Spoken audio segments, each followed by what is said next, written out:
Hello friends, welcome my YouTube channel. मेरे channel में स्वागत दोस्तों आपका। और आज की इस लेटेस्ट वीडियो में आपका स्वागत है। तो इससे पहले हमने पढ़ा है कि ओरस्टेड का प्रयोग। ओरस्टेड का प्रयोग का मतलब क्या होता है?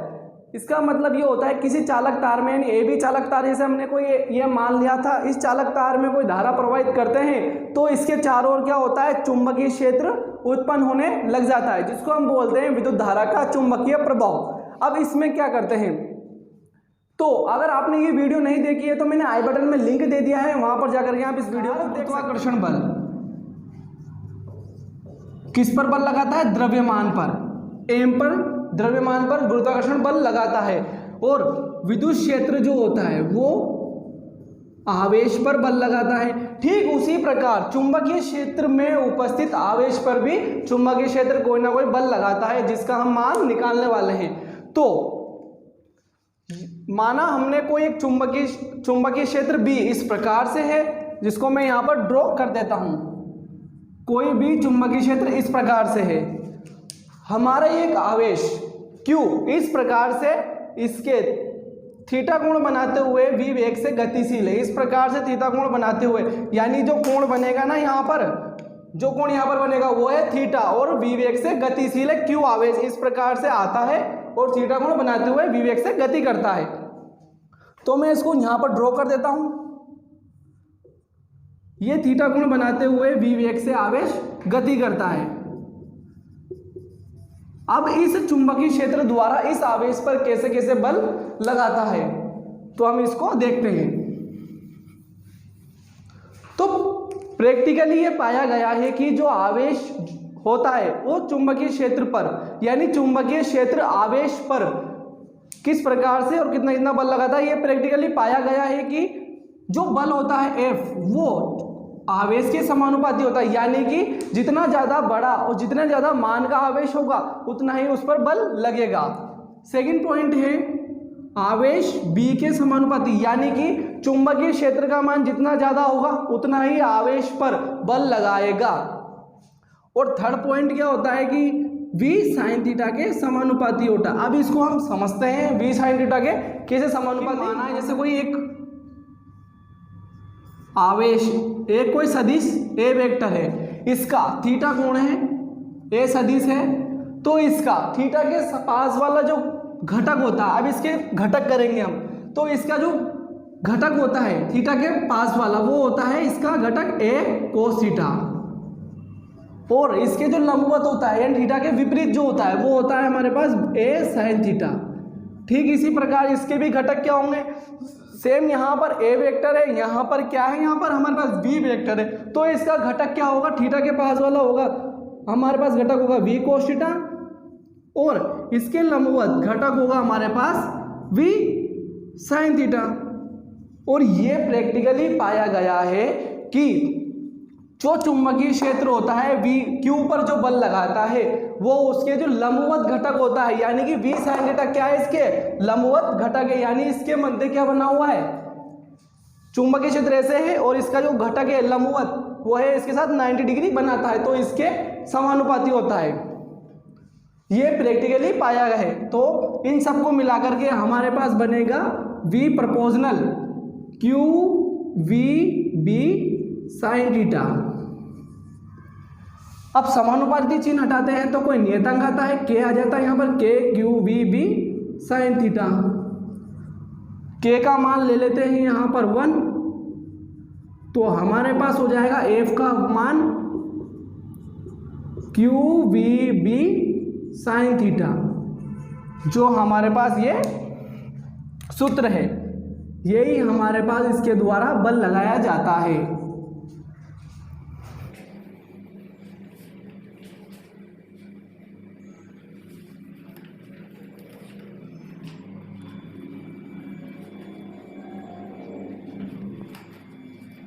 एक सूत्र आ चुका है q v b sin theta, हमारे पास ये चुंबकीय बल होता है, यानी कि चुंबकीय क्षेत्र द्वारा आवेश पर जो बल लगता है वो है q v b sin theta. अब इसके केस पढ़ते हैं। तो चुंबकीय क्षेत्र B है, ठीक है, उसके बाद जो हमारे पास आवेश है वो क्या होता है कि चुंबकीय क्षेत्र के समानुपाती गति करता है, यानी कि चुंबकीय क्षेत्र के समांतर गति करता है, तो वेग जो हो जाएगा इसके समांतर हो जाएगा। जैसे ये चुंबकीय क्षेत्र, ये विद्युत क्षेत्र चुंबकीय क्षेत्र है, ये चुंबकीय क्षेत्र इस प्रकार से है, तो जो हमारा आवेश है वो भी इसी प्रकार से गति करता है, यानी कि v वेग से इसी दिशा में गति करता है। अब जो इसके मध्य जो, अब इसमें क्या कौन क्या क्या है, Q है हमारे पास, इसमें आवेश है, V क्या है, वेग है, आवेश का वेग, B क्या है, चुंबकीय क्षेत्र है, और थीटा क्या है, V और B के मध्य का कोण।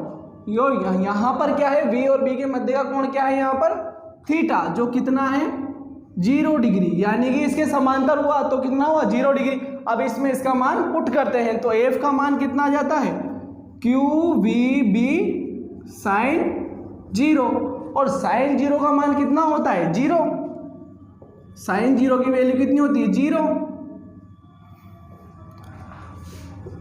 तो इस 0 ने इन सबका 0 यानी इन सबका सफाया कर दिया, तो F का मान कितना आ गया 0। तो जब कोई आवेश B के समांतर गति करेगा तो उस पर कोई बल नहीं कार्य करेगा। केस सेकंड क्या है, केस सेकंड है हमारे पास कि भाई साहब जब B चुंबकीय क्षेत्र इस प्रकार गति है, इस प्रकार से है, और जो हमारा आवेश Q वो इसके प्रति समांतर V वेग से गति करता है, यानी कि चुंबकीय क्षेत्र ऐसे है और V इस प्रकार से। तो अब इसमें थीटा कितना बनेगा, थीटा बनेगा प्रति समांतर हुआ, तो कितना बनता है इसमें थीटा, थीटा बनता है हमारे पास 180 डिग्री। अब इसमें मान रखते हैं F बराबर Q V B sine 180, sine 180 का मान भी 0 होता है, आपको याद होगा पहले से ही। तो इस 0 ने इन सब का सफाया कर दिया और 0 आ गया।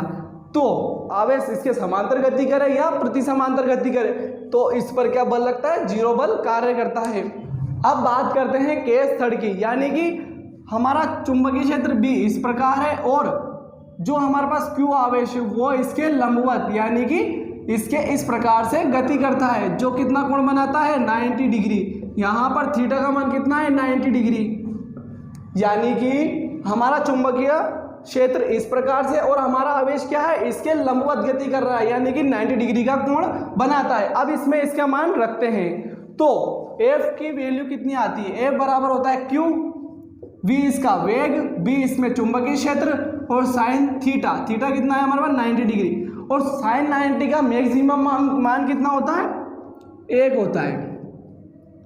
साइन 90 की वैल्यू कितनी होती है 1, जो इसका मैक्सिमम मान होता है। तो F बराबर कितना आ जाएगा QVB 1, F बराबर कितना आ जाएगा QVB। अब जो F का मान है वो इसमें क्या है सबसे मैक्सिमम है, क्योंकि साइन 90 का मान जो साइन का मान होता है वो 1 सबसे अधिक होता है, तो इसमें बल अधिकतम कार्य करेगा। ठीक है, जब आवेश लंबवत गति करेगा तो इस पर अधिकतम बल कार्य द्वारा हम चुंबकीय क्षेत्र की परिभाषा बनाते हैं। तो QV को क्या ले जाएंगे नीचे, तो B बराबर कितना आ जाएगा हमारे पास F मैक्सिमम अपॉन QV। भौतिक विज्ञान में एक नियम है, अगर हमें किसी की परिभाषा बनानी है उसको ज्ञात करनी है तो बाकी सबको 1 मान लेते हैं। तो माना हमने Q बराबर 1 कूलम और V बराबर 1 मीटर प्रति सेकंड, ये हमने मान लिया है। तो B बराबर कितना आ जाएगा हमारे पास F मैक्सिमम, यानी कि चुंबकीय क्षेत्र का अधिकतम मान, यानी चुंबकीय क्षेत्र की वैल्यू कितनी आ जाती है F मैक्सिमम, यानी जितना आवेश के ऊपर बल लगता है उसके बराबर आ जाती है। अब इसको मैं आपको परिभाषित कैसे करता हूं तो आप इसको अच्छे से ऑब्जर्व कीजिए। जब किसी चुंबकीय क्षेत्र में 1 कूलाम आवेश 1 मीटर प्रति सेकंड के वेग से चुंबकीय क्षेत्र के लंबवत गति करता है तो उसके ऊपर लगने वाला बल चुंबकीय क्षेत्र के परिमाण के बराबर होता है। इसको मैं लिख देता हूं और इसको आपको इसको अच्छे से समझाता हूं। किसी स्थान पर चुंबकीय क्षेत्र का मान उस स्थान पर 1 कूलाम आवेश 1 मीटर प्रति सेकंड के वेग से चुंबकीय क्षेत्र के लंबवत, कैसे चुंबकीय क्षेत्र के लंबवत गति करता है तो उस पर लगने वाला बल यानी F मैक्सिमम चुंबकीय क्षेत्र के परिमाण के बराबर होता है, जो हमारा ये सिद्ध होता है। आई होप आपको अच्छे से याद हो गया होगा। बात करते हैं इसका मात्रक। मात्रक क्या होता है, इसका मात्रक तो मात्रक क्या होगा, मात्रक हो जाएगा इसके अकॉर्डिंग, यानी बल का मात्रक होता है न्यूटन, आवेश का मात्रक होता है कूलाम और वेग का मात्रक होता है मीटर प्रति सेकंड। कूलाम को क्या करते हैं, यानी हमने पढ़ा है Q बराबर होता है IT, यानी कि कूलाम जो आवेश का मात्रक होता है वो हो जाएगा एम्पियर और T का सेकंड, तो हम इसको लिख सकते हैं एम्पियर इंटू सेकंड कूलाम को। तो हम लिख देते हैं यहाँ पर न्यूटन बटा कूलाम इंटू, कूलाम को लिख सकते हैं एम्पियर इंटू सेकंड और ये मीटर प्रति सेकंड। तो सेकंड से सेकंड कट जाएगा, आ जाएगा हमारे पास न्यूटन बटा एम्पियर इंटू मीटर। अभी इस एम्पियर इंटू मीटर को ही क्या बोला जाता है, टेस्ला। क्या बोला जाता है बच्चों, टेस्ला बोला जाता है। तो इसका मात्रक क्या हो जाएगा, चुंबकीय क्षेत्र का मात्रक हो जाएगा न्यूटन बटा एम्पियर मीटर या फिर टेस्ला। अगर आपको ये वीडियो अच्छी लगी तो प्लीज कमेंट कीजिए और लाइक जरूर कीजिए।